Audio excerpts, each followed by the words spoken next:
morning, everyone. I'm Jennifer Redman, Associate Professor of German here at FNM, and I'm a member of the World War I Steering Committee, the group that has planned this year's events in honor of the centenary of the First World War.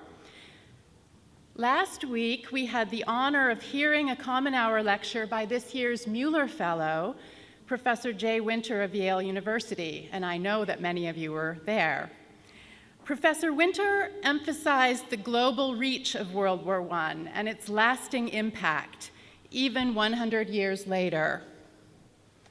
10 million soldiers lost their lives in the First World War, and millions more were wounded or taken prisoner. But in spite of the unprecedented losses on the battlefield, Professor Winter told us that, in his view, the most significant effect of the war was the way in which, for the first time on a massive scale, the war blurred the boundaries between military and civilian targets. Between 1914 and 1918, millions of women and children died of starvation or as the result of genocide. Millions of families were forced to flee their homes because their homes became battlegrounds, or because national boundaries had shifted and they found themselves part of an unwelcome minority group. That kind of total war is the tragic legacy of the First World War, one that countless innocent people all over the world continue to suffer today. At Common Hour today, we continue to mark the centenary of the First World War, but we're shifting our focus from the global impact of the war to the local. For most Americans, we must admit, World War I bears little significance. One reason for this, Professor Winter explained during his visit, is that the war does not hold a place in most Americans' family memories of the past. And yet, as we've discovered in this centenary year here at FNM, such family stories and connections do indeed exist. Here's FNM Professor Emeritus of Computer Science, Jay Anderson, standing next to a window in honor of his uncle, Major Harry B. Anderson, a pilot who was shot down over France in 1918 and awarded a posthumous medal by the French government. In this photo, the man on the left is Ray Hollinger, FNM class of 1917 and father of longtime and now retired college employee Barbara Hollinger. Ray Hollinger is pictured here doing his tour of duty in France as an ambulance driver for the Red Cross. This is a photo of Private Morris Levitch, the great uncle of FNM sophomore Theo Kelly. Private Levitch was killed in action in France with his battery company on September 18, 1918. And here we see a young American woman, Carmela Avalone, born Carmela D'Estasio, posing with a flag as part of the campaign to sell World War I Liberty bonds. Carmela is the great-grandmother of FNM juniors Emily and Gabrielle Woods. And of course, as members of the FNM community, we are all connected to the 12 FNM students who lost their lives in the First World War. These were young men like Captain Henry Worthington and Sergeant Paul Sykes, and they look to me like they could be in class with us today. Our program today offers us an opportunity to remember. We will hear the FNM Orchestra, conducted by Brian Norcross, playing two movements from English composer Gustav Holst's orchestral suite, The Planets, a work that was written between 1914 and 1916 and premiered in London during the final weeks of the First World War. We'll hear a series of war poems read by members of the Writers' House community under the leadership of Carrie Sharon Wright. And we will learn more about FNM during the war years from our speaker, Scott Salmon, class of 2012, who will be introduced by Professor Louise Stevenson. Our program will conclude with a prayer led by Chaplain Susan Manasian. Before we begin, I'd like to note that each of us is participating in today's commemoration by wearing a poppy. The poppy came to symbolize the fate of the soldier in the First World War through a poem In Flanders Fields by Canadian soldier John McCrae, which you will hear in a few moments. It is a tradition in Britain and the British Commonwealth to wear a poppy every year on November 11th, Armistice Day, the day that World War I finally came to an end in 1918. The poppy is featured in a remarkable installation currently on view at the Tower of London.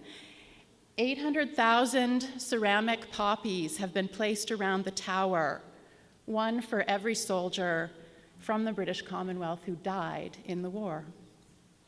So today we are adopting the tradition of this poppy, wearing it in honor of the veterans and the victims of the First World War and all of the wars of the last 100 years.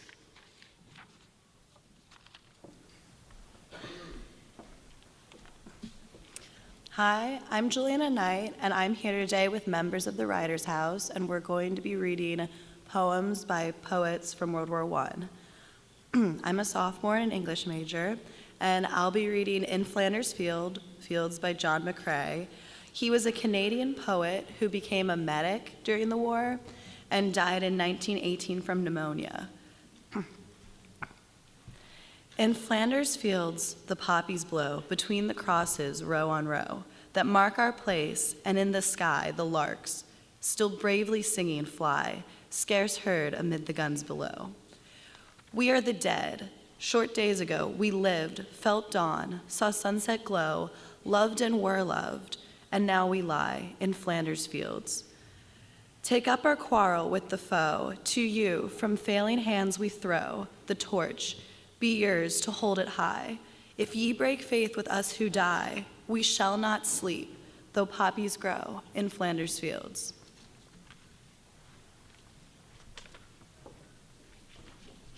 Hi, my name is Katie Urbanski. I'm a senior English literature major, environmental studies minor here at F&M, and I'm going to be reading a poem by Edward Thomas called This Is No Case of Petty Right or Wrong.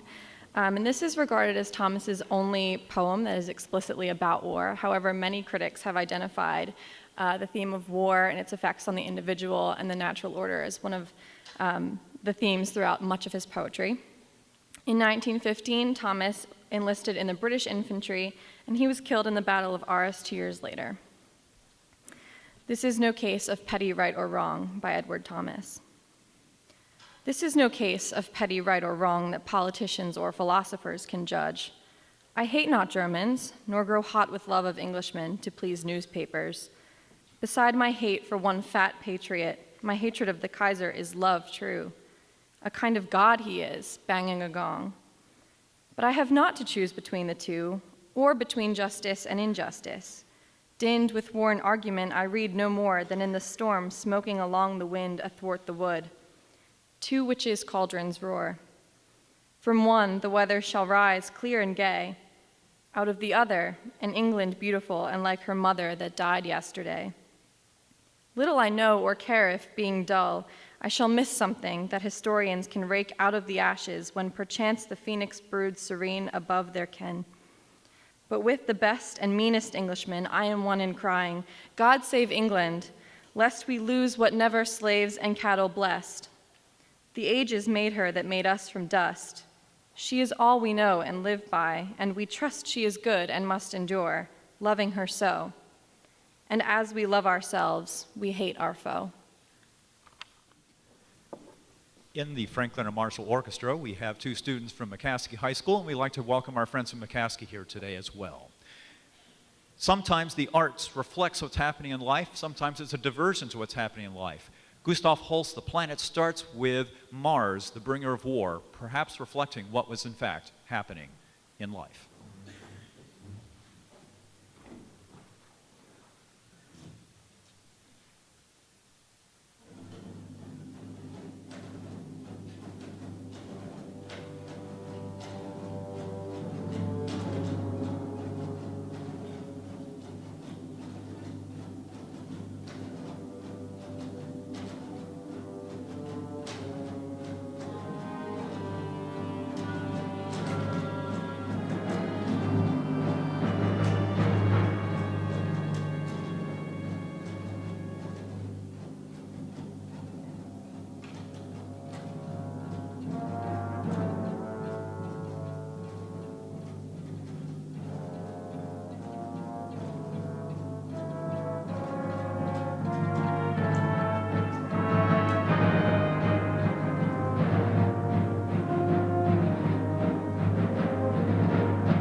Hi, I'm Itihad Singh. I'm a senior and a psychology major at FNM. I'll be reading Field of Honor by Ernest Hemingway.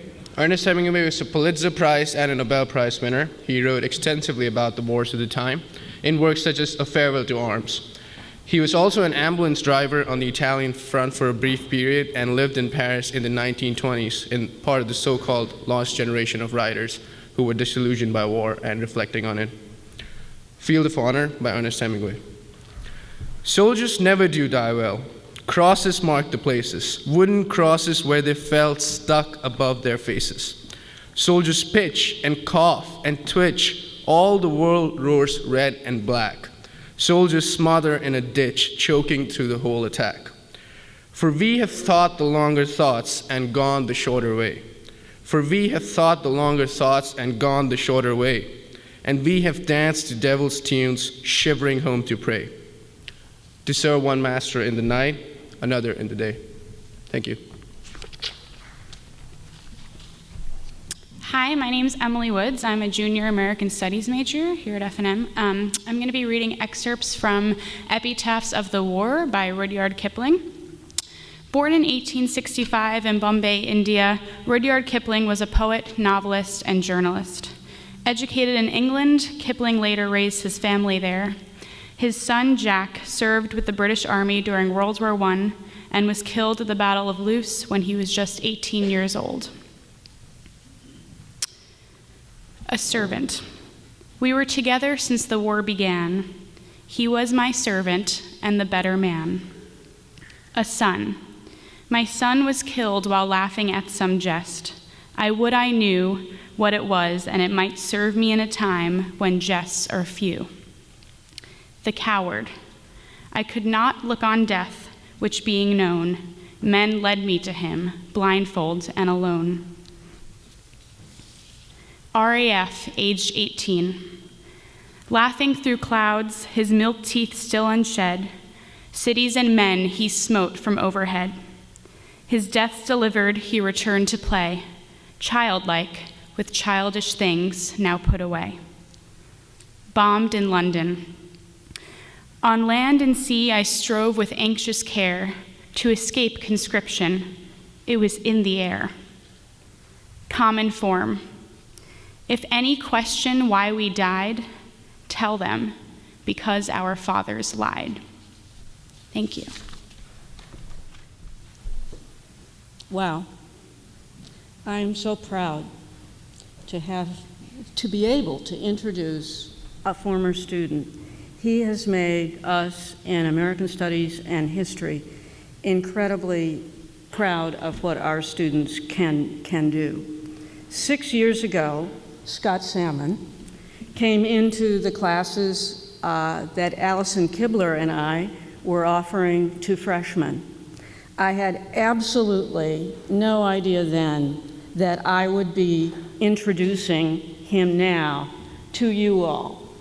And I hope that all of you in the audience will see this as something that you can do 6 years from now, especially the freshmen. So Scott today is finishing, I presume, a great period at the Law School of Washington and Lee in Virginia, and he's going to be a corporate lawyer. He's here today because during his senior year, he earned honors in American history in the history department, and not very many people do that, so we're very proud of him. The piece that he's going to show you today is just one part of his thesis on student involvement in World War I. This is a very important topic, and it's been understudied by professors. The last book that was written on it is in 1920, so that's why I say it was understudied. The young men who went to war from F&M had no idea of the carnage that they would face. If they had heard Jay Winter's lecture last year, listened to Mars or the poetry that just preceded, we would see that their enthusiasm for the war was entirely misplaced. But it is that enthusiasm that was not atypical of college students that our student and our graduate of F&M is going to tell us about today. So Scott, we're so proud to have you here, and the microphone is yours.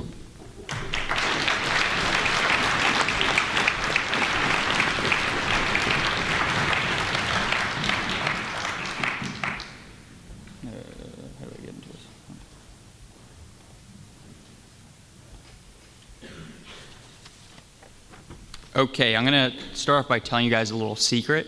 While I was at F&M, I never actually came to a Common Hour.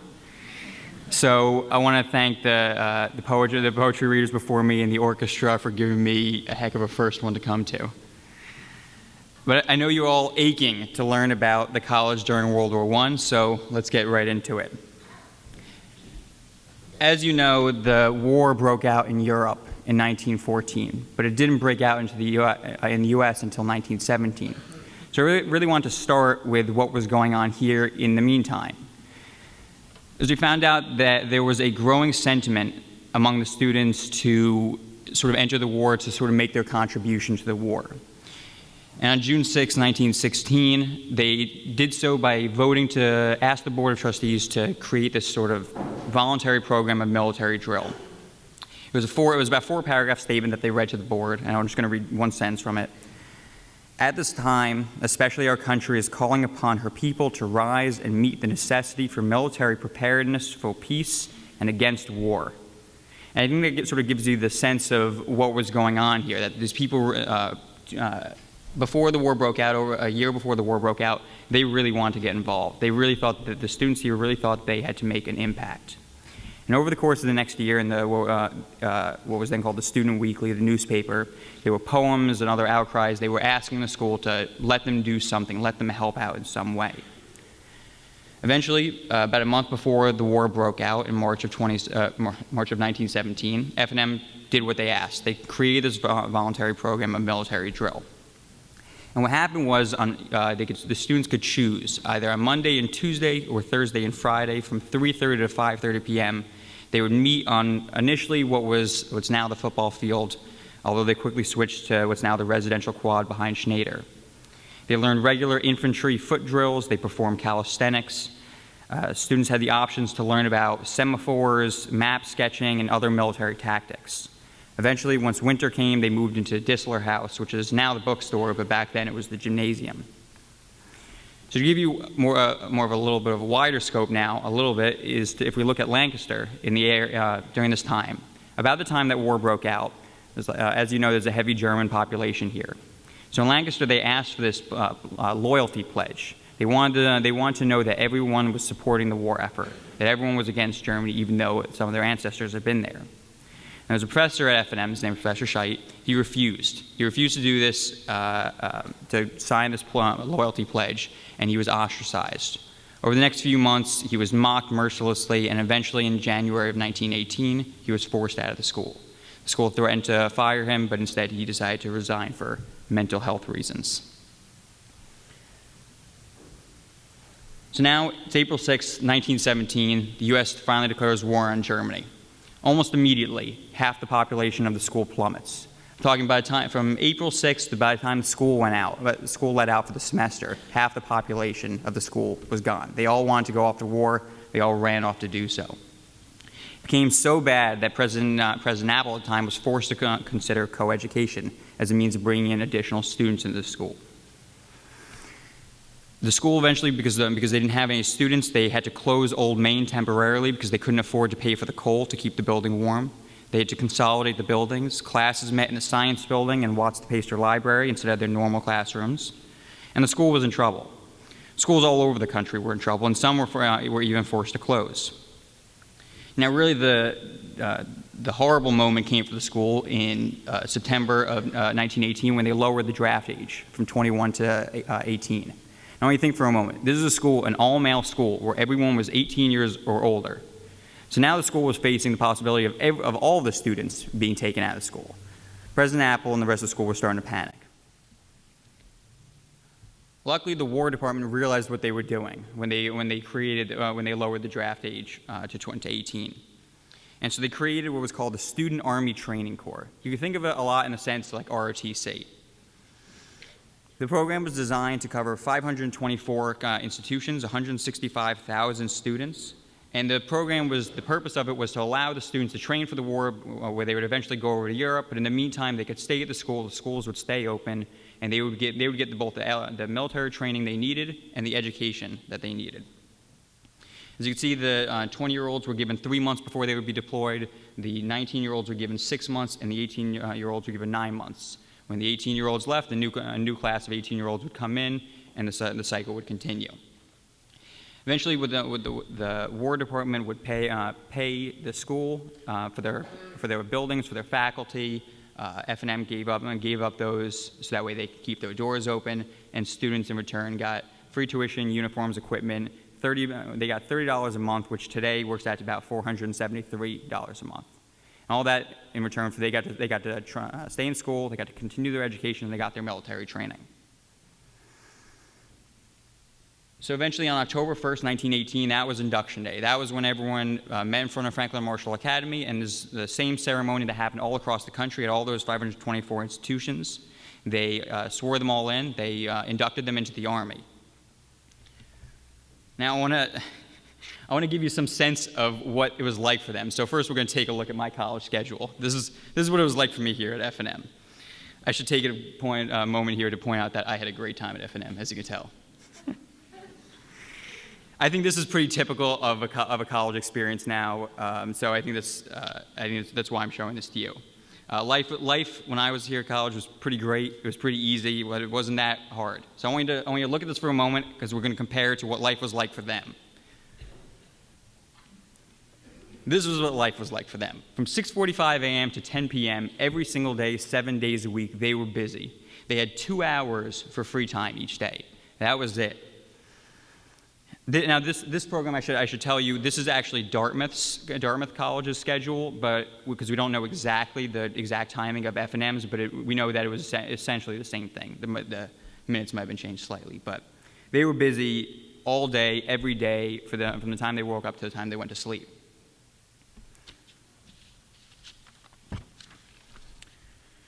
So now, when the students were inducted into the Army, they were all moved on campus. Students beforehand had lived in these apartments off campus. They were separated into 2 companies. They were separated into Old Main and the F&M Academy, which is where Schneider is now. There's actually an old story about how the company that was in Old Main was fooling around with a football and they broke one of the clocks in Old Main. I guess kids never change, but. So now the point I want to make here is that nowadays you can sit on Hartman Green, you can throw a football or do literally whatever it is you want to do. Back then, when they went outside, they were going outside to do calisthenics. They canceled all the clubs because nobody had time to do anything. The fraternities were all closed. All the sports teams were canceled. So the emphasis here is on just how different life was back for these students. Obviously, you know that life was different 100 years ago. They didn't have Tinder and iPhones, and everyone had to learn Latin. What you need to know is that you were in the Army when you were a student here. You couldn't play a sport, you couldn't put on a play, you couldn't join a Greek organization. For the few months that the SATC was around, you were a soldier, and being a soldier came before being a student. Now, the program only lasted a short time, about 2.5 months. None of the student soldiers ever had to go to the war because, as I said, the 20-year-olds would have had to wait 3 months. But the program in the interim saved a significant number of colleges, including F&M, from going completely under. Now, as I mentioned ROTC earlier. ROTC was actually in existence before the Student Army Training Corps, but it wasn't anything like what it was today. It was a very small program, not nearly as big as it was. One of the SATC's lasting impacts is on ROTC and how it's grown. After the war, the military took the lessons that they learned from the program and applied them to ROTC, and it's now, as you know, very popular. So you can sort of see what it could have been like back then, although obviously not as extreme. However, life here at F&M went very quickly back to normal. Within a month, soldiers were returning from the war. The student newspaper started talking about how life was continuing. According to the fraternity records, a month later, they said that everything was back to the way it was, exactly as if the war had never happened. So while the Student Army Training Corps had significant short-term impacts on the school and some long-term impacts, as I've said, everyone was quick to move on and get back to school, which is something that you guys are about to have to do in a little bit. Thank you.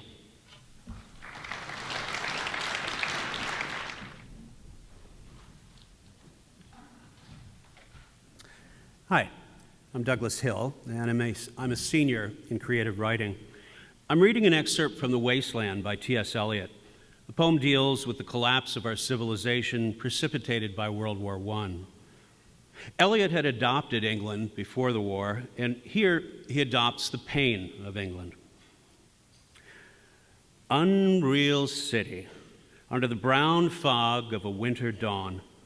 A crowd flowed over London Bridge, so many. I had not thought death had undone so many. Sighs, short and infrequent, were exhaled, and each man fixed his eyes before his feet. Flowed up the hill and down King William Street to where St. Mary Woolnoth kept the hours with a dead sound on the final stroke of 9.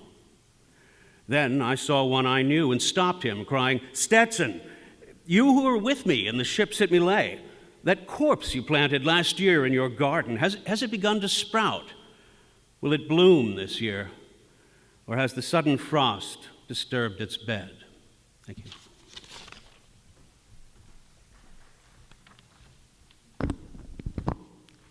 Hi, my name is Indira Rahman. I'm a first-year student at FNM and a potential astrophysics and English literature double major. Our last poem of the day to you is Dulce et Decorum Est by Wilfred Owen. Born in 1893, Owen was an English poet and soldier, one of the leading poets of the First World War. On 4 June 1916, he was commissioned as a second lieutenant in the Manchester Regiment. He was killed in action on 4th November 1918, exactly a week before the signing of the armistice. The day after his death, he was promoted to the rank of lieutenant. Owen is remembered for his poetry, which often graphically illustrated the horrors of warfare. His verses stand in stark contrast to the patriotic poems of war written by earlier poets of Great Britain, such as Rupert Brooke. Dulce et Decorum Est is one such poem. Bent double, like old beggars under sacks, knock-kneed, coughing like hags, we cursed through sludge, till on the haunting flares we turned our backs, and towards our distant rest began to trudge. Men marched to sleep. Many had lost their boots, but limped on, bloodshot. All went lame, all blind, drunk with fatigue, deaf even to the boots, of gas shells dropping softly behind. Gas, gas, quick boys! An ecstasy of fumbling, fitting the clumsy helmets just in time. But someone still was yelling out and stumbling and floundering like a man in fire or lime. Dim through the misty panes and thick green light, as under a green sea, I saw him drowning. In all my dreams, before my helpless sight, he plunges at me, guttering, choking, drowning. If in some smothering dreams you too could pace behind the wagon that we flung him in, and watch the wide eyes writhing in his face, his hanging face, like a devil sick of sin.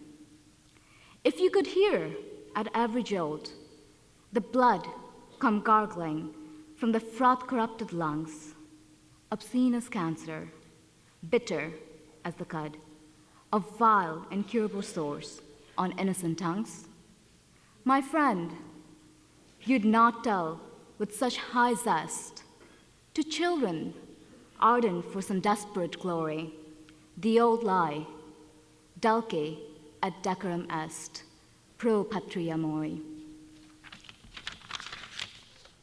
Gustav Holst was an outspoken opponent of armed conflict. He called war stupid.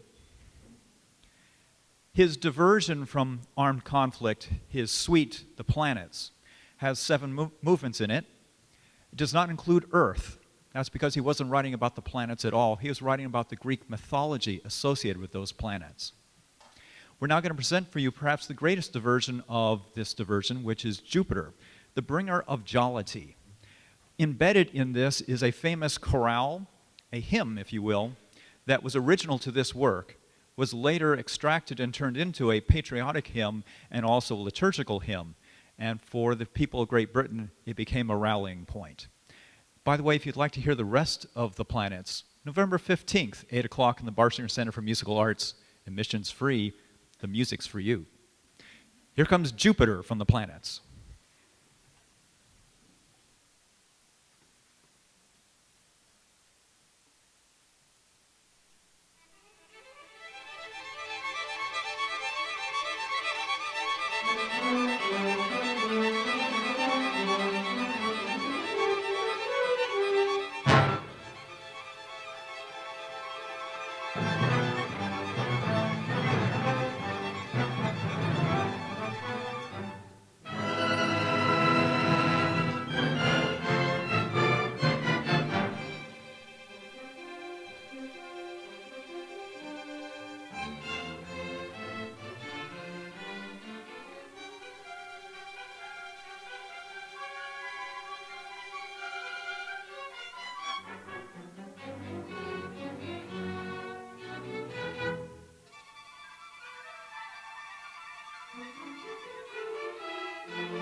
This prayer is an adapted prayer using those that were in the Church of England Book of Common Prayer during World War I. I've taken license to adapt it for use in the context here at F&M, for we are an interfaith community just as the war was an interfaith war. So if you will please join me in prayer. O God of the nations, as we look to that day when you will gather all people into the unity of your peaceable realm, guide with your just and gentle wisdom all who take counsel for the nations of the world, that all your people may spend their days in security, freedom, and peace. We remember those whose stories were spoken and unspoken. We remember those whose minds were disturbed by memories of war, those who suffered in silence, and those whose bodies were injured and left in chronic pain. On this day, we especially ask that you would hold forever all who suffered and died during the First World War, especially our own F&M diplomats. For those who returned scarred by warfare, and those who returned wounded and disillusioned. We remember those who waited anxiously at home, those who mourned, and communities that were diminished and suffered loss. We remember, too, those who acted with kindly compassion, who bravely risked their own lives for their comrades, and those who in the aftermath of war worked tirelessly for a more peaceful world. Grant us peace and justice in our time as we long for the day when the diversity of all people, of every language, race, and nation will be brought into unity with one another. When we fail to seek your justice, free us from all fear and prejudice, bitterness and all hardness of heart, from all spite, revenge, and destructive anger, from the desire to dominate others, and from all feelings of superiority. Open our hearts toward our neighbor and help us to work together for the common good. Grant that we may come to understand our enemies. Grant us the grace to receive forgiveness and to forgive as we are forgiven. Guide the leaders of the nations and those who work for peace. Look with compassion upon those facing danger, disaster, and devastation in the wars that are being waged today. Guide us all along the path of life and make us valiant for truth. In your many names and through the many ways we find our spiritual paths, may this be so. Blessed be. Amen.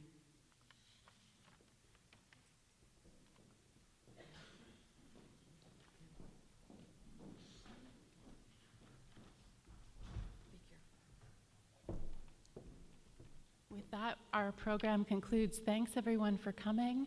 And keep your poppies for Veterans Day, Tuesday, November 11th.